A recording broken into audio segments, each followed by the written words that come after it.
Got it. So, yeah, as y'all know, we all always start this off with the verse of the day or the week rather. Um, and today this verse is really a game changer, right? I'm gonna hop right into it because it's important for us to like these words as I'm reading, just think about the words. Um, Joshua 1, 6 through 9. Be strong and courageous, because you will lead these people to inherit the land I swore to their ancestors to give them. Be strong and very courageous. Be careful to obey all the laws my servant Moses gave you, and do not turn it from it to the right or to the left, that you may be successful wherever you go. Keep this book of the law always on your lips. Meditate on it day and night, so that you may be careful to do everything written in it.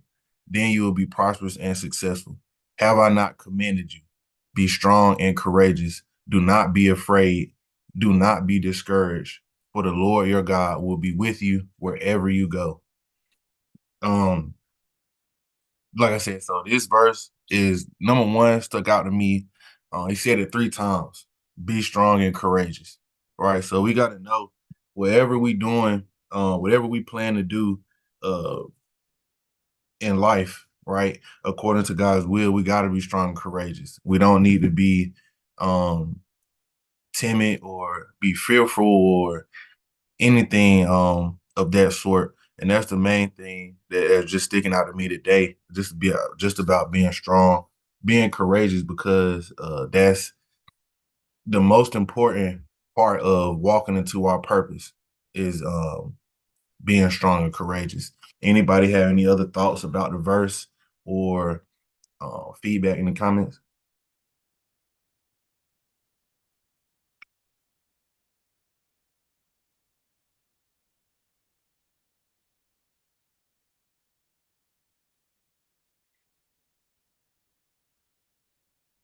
Cool. So we'll hop right into the business topics of the day, and that's going to be delegating effectively. And here are a few key items to understand how to delegate effectively whenever you're starting to build a team, right? We've been talking about scaling. We've been talking about growing our businesses. We've been talking about, um, creating an opportunity for other people. And that's really the whole point of being an entrepreneur or starting a business in the first place. We don't want to just be on what they call solopreneurs. We want to be uh, business owners, right? You want to I mean, I don't know how big you want your business to go, but like I said, we should always be striving to at least have opportunity to give other people, especially in our community, high paying jobs. I think we should all be striving for that if we have a business that we're opening or starting. But delegating effectively, understand your team, understand what they can do, and things like that. And actually, after I go through there's some tools that you can use, and I'll post them. So understand your team, set clear expectations, right? For what you want to happen. Provide adequate resources. Don't tell somebody to do something and they don't know how to do it, right? That'll be backwards. You want to encourage autonomy. Let let them have the freedom to kind of get creative with whatever you're telling them to do. Right. That's important as well, because you don't want to just mold somebody, put them in a box, and never let them have any free will, because then they'll never show um or reach their full potential, rather, because they'll just be stuck in a mundane kind of role and not really growing and being able to use their own brain. And communicate effectively.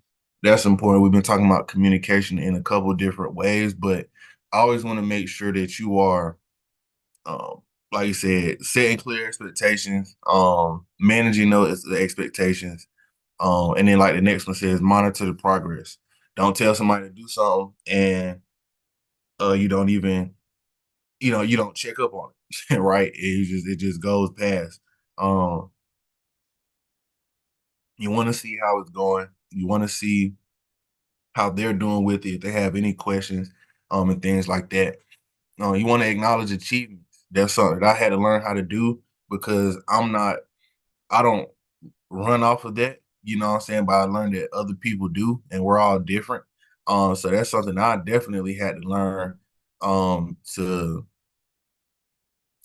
do or implement in my own business just from experience. And uh and like I said, it's not, I mean, everybody loves to be acknowledged, but some people need to be acknowledged in order to know that they are doing a great job. You know what I'm saying? So you gotta, and that goes back to understanding your team. All right. Learning from experience, they should, well, like I said, that's a thing that I learned. So learning from experience and really taking the time to think about what you have learned from organizing the team and running the team. Want to take that and also lead by example. Don't tell somebody to do something um, that you haven't done, right? That's super important. So, anybody got any comments or experience delegating or managing a team they want to share?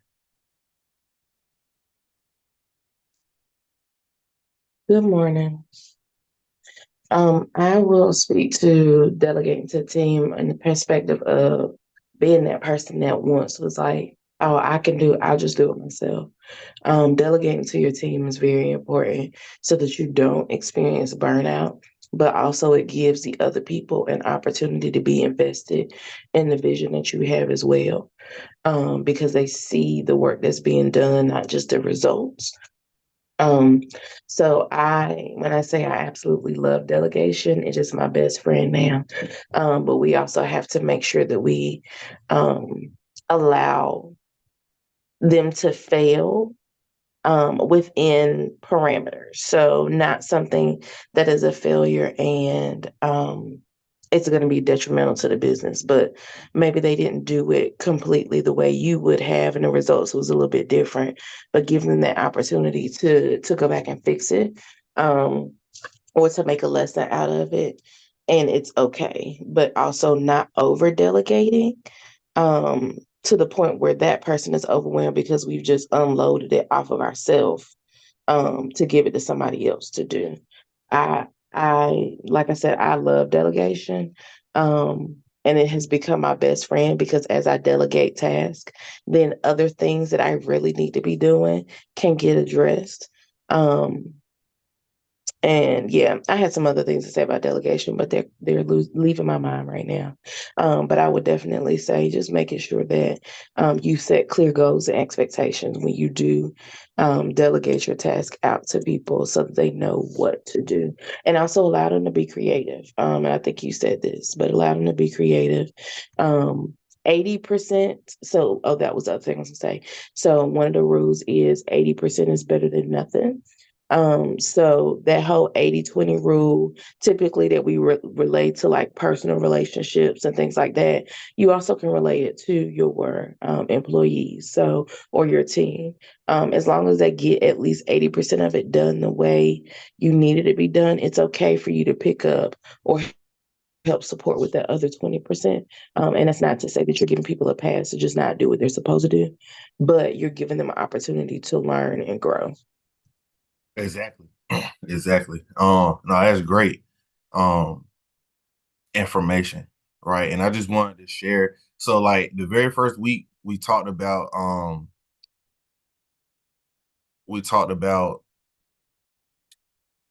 having your core values in place whenever you're starting a business and understanding what your core values are.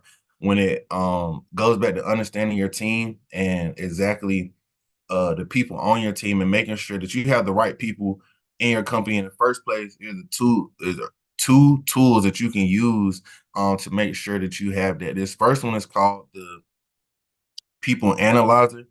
This is kind of how it looks, but basically you have your core values listed up here at the top, whatever your core values are, and then you'll have your team members' name, right? Right here. And then based on your core value, you will already go ahead and see if they exhibit that core value in their work. So you would either put a plus or a minus here, and if they do it sometime, then you will put a plus and a minus, and that's how you can kind of already start to understand the people on your team, and you can make decisions based off that. And if they have the opportunity or the capacity to even um, get in line with your values, it kind of will end up looking like this. Like you can see behind this dude, got the value and then the names and then plus minus, right? And if somebody has a whole bunch of minuses, they're probably not the right person for the company if they don't exhibit none of the core values that you have. The next thing is called this. It's called get it, want it, and the capacity. And this is after you know you have the right people in your company. You want to make sure that you have the right people in the right role, right? You could have somebody that exhibits all the core values, but they're in the wrong position based on their skill set. So the next thing would be it's called the, like I said, get it, want it, capacity. And do they get it? Do they understand the role that they are needing to do? Do they really want to do the job? Right? Like do they actually genuinely care about wanting to have that role? And do they have the capacity to do it? The mental, physical, spiritual, and emotional capacity to do that job. Um, so these are a couple of tools that you can go ahead and use to analyze, and I'll post the link to them in the group chat, um, or a Facebook group rather, and you can use those to help what I'm saying, identify or hire people on your team in the first place whenever you start to get into that in that mode. Anybody have anything else on delegating and how they manage it?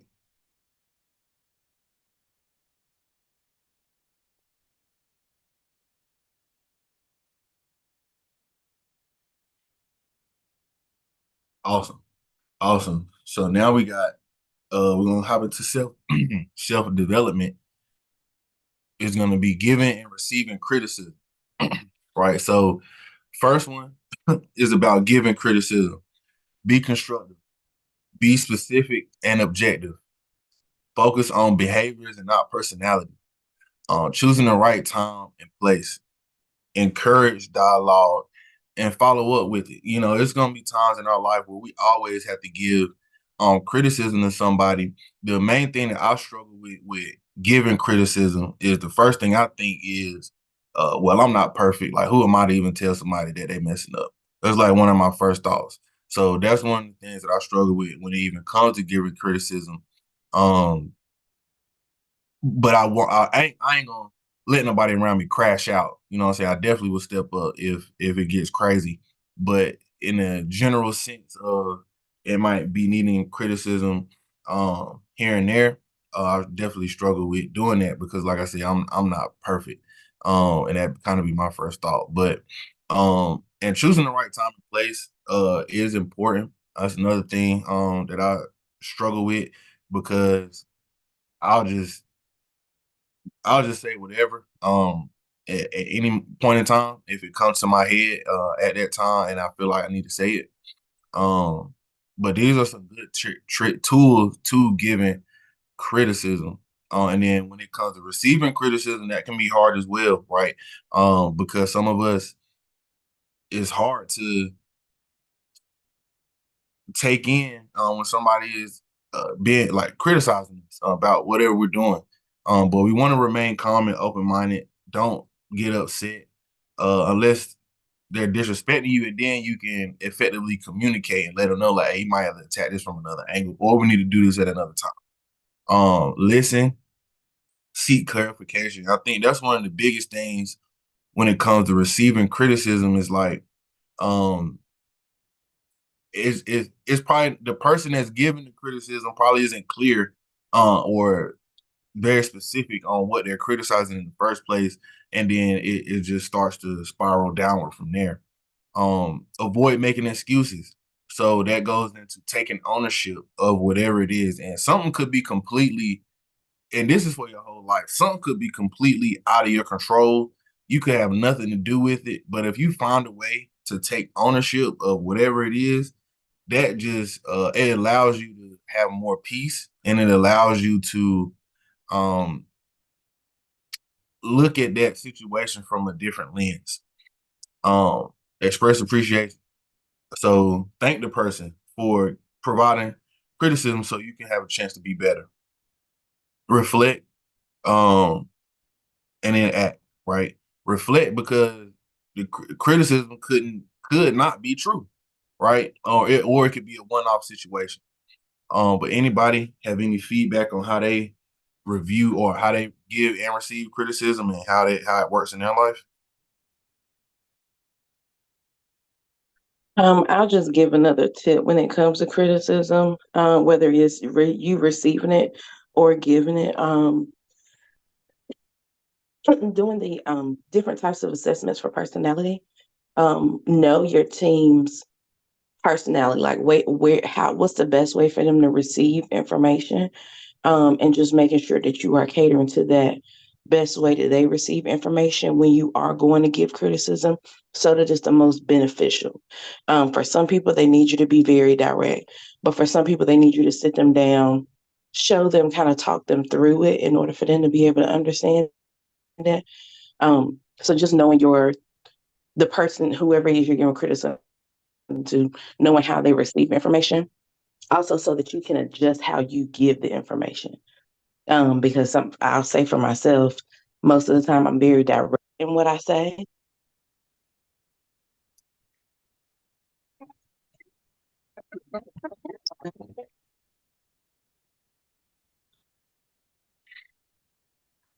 It had started breaking up. But yeah, it's super important to know that um to know your team members and how you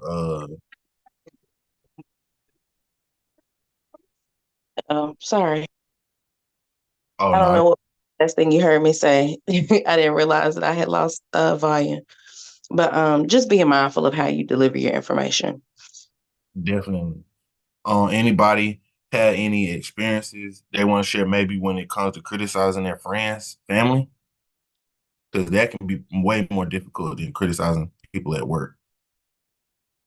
I think one of the things I try to do anytime that I'm just providing a different perspective is just go ahead and lay out my intentions of where it's coming from. I think like one of the biggest things from my experiences is it just becomes complicated when someone don't really know the intent of it.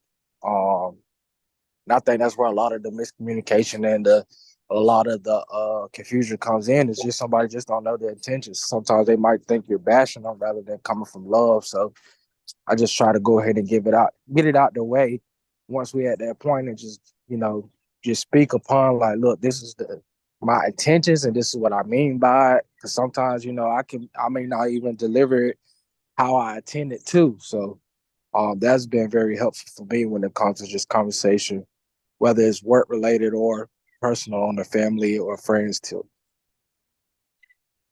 Yeah, that's a good one. And as you was talking about that, another thing that could be beneficial is um asking the person if they even want criticism. Because they could be a type of person that's not even trying to get better, right? And then anything you say is just gonna go left anyway.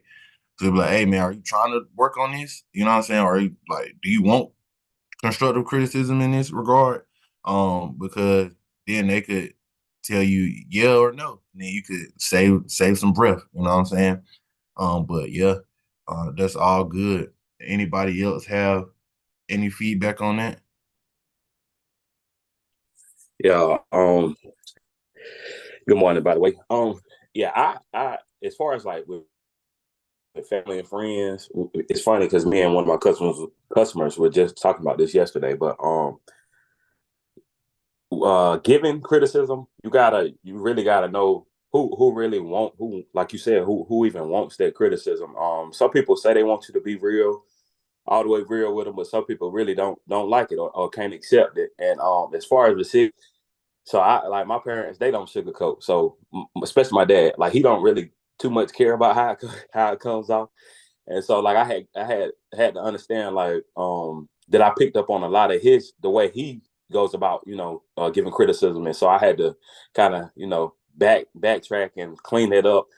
And so now I just I go about it in a smoother way. I'll say that I keep it real, so I feel like when it's coming, especially when it's coming like from your friends or family, you should know you have to look at it as, okay, this is coming from Montreal. He's not. It's coming from a place of love. No matter what he says, it's not a place of hate. So let me not take it personal.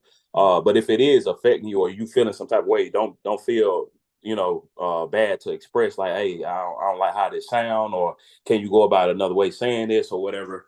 But I think a lot of people get mixed up or don't look at the relationship that you have with that person.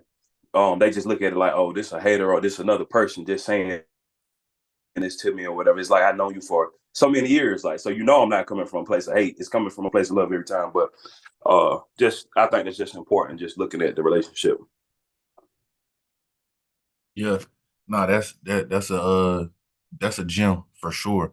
Is understanding that and knowing that you actually care. You know what I'm saying? That does go a long way for that to be received a lot better. For sure. In the chat, Kamisha said, highlight the goods before the critique. It softens the blow and allows the listener to be more receptive. And sometimes, right? Because that'll always work, but it does work in most cases. That is a good tip to highlight some of the stuff that they do well. So you're not just coming off just straight negative, right? So that is a good gem for sure. Do I got one more thing. As far as receiving it as well, God, it just slipped my mind that fast. Let me think right quick. I just jump back in if I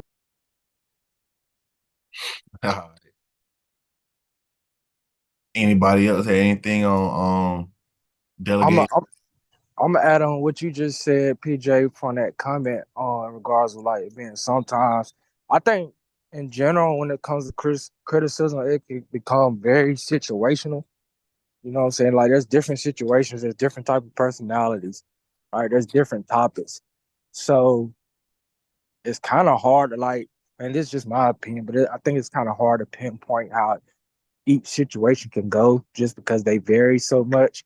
But one thing that I try to do, if I know I'm about to have a conversation, whether it's like, especially if we're gonna tie it back into business, is I always try to be accountable for myself and kind of try to see, especially if it's someone close to me, like, all right, what part have I played, and like, whether I think I'm right or wrong, or whether I think they're right or wrong. I always try to just self-evaluate first. And I feel like that helps me when it comes to conversations of speaking on what others are doing, because it's like, okay, what, like, kind of one of the topics that was on the previous slide, like, what example have I led? You know, what support have I given this person in this situation? Have I, just like how you said, like, I'm not very, when it comes to me, I'm very simple. So it might not even be that I know to take the time and understand that someone may feel a different type of way about a certain situation. So taking the time of trying to see the best way I can say is trying to see yourself within the person or see the person within yourself. I think that helps a lot when it comes to them tough conversations. For sure. For sure. No, it's gonna be great. This is great gems that we learning from everybody. It makes sense. Makes a lot of sense. Hey, PJ, I wanted to add in one more thing. Well, two actually. The first one is about the conversation is when we're doing or giving or receiving a lower criticism. Can't get my words out. Sorry. Is to just make sure that you're acknowledging how the other person is feeling or their perspective and not just dismissing it. So that just goes into like that key roles of how to have effective communication, but acknowledging what they're saying and sometimes, like you said earlier, reflecting and seeing it from a different perspective. And then on the delegation piece, I wanted to throw in there as entrepreneurs, we ain't superhumans, but we can do a whole lot more than the average person. So just remember when you're delegating, that whoever you're delegating to, 9 times out of 10 does not have the same capacity that you do. So what you're delegating out, you may have to give it, because you used to do it all by yourself, you may have to give it to 2 or 3 people in order to get the same capacity. For sure. Definitely. Um, no, that's great. Like I said, it's great gems. Anybody want to share? Mike in the chat said, I feel like uh when you give criticism, we have to make sure that we met or exceeded their expectations as well.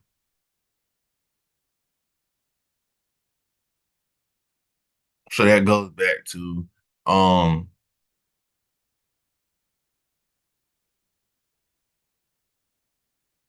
being specific and being constructive in what we're talking about whenever we are giving criticism and making sure that we are on the same page whenever we're doing that.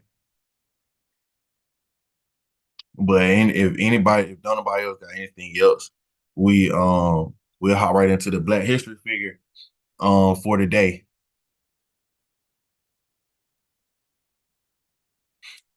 Cool. So like I said, I try to associate people with diverse.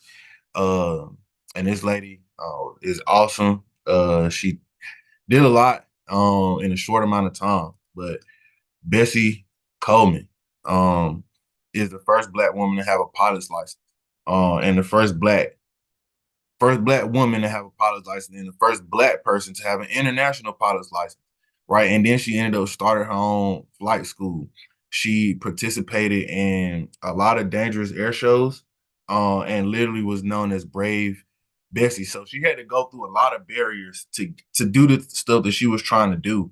And when they say she participated in dangerous air shows, she was doing the stuff like, when you see people in small airplanes and they doing like flips and doing a whole bunch of acrobatic stuff in an airplane, right? When airplanes was first invented. So I feel like she was definitely being strong and courageous in what she felt like her purpose was, and she paved the way for other Black people to even get into the aviation field in the first place, because that was something else that was blocked off from us anyway. She literally had to go to flight school in France to get her pilot's license in the first place. So, and that was because she was a Black woman. Black men could get their pilot's license in America, but Black women couldn't. So she had got her pilot's license and international pilot license at the same time. And then she ended up starting her own flight school, so that other people wouldn't have to go through all of those hoops. Unfortunately, she did die in participating in one of those air shows.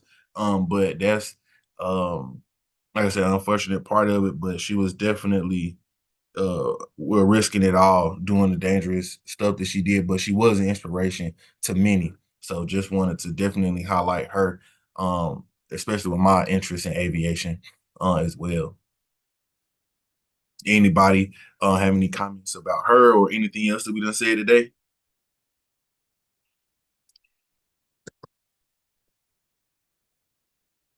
Awesome. Well,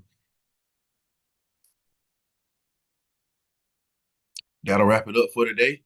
That'll wrap it up. I'm gonna post those links in the Facebook group. Appreciate everybody. It was a great call. Street's gonna love it on YouTube, and in the group chat. So, y'all have a great Monday and a very blessed rest of the week.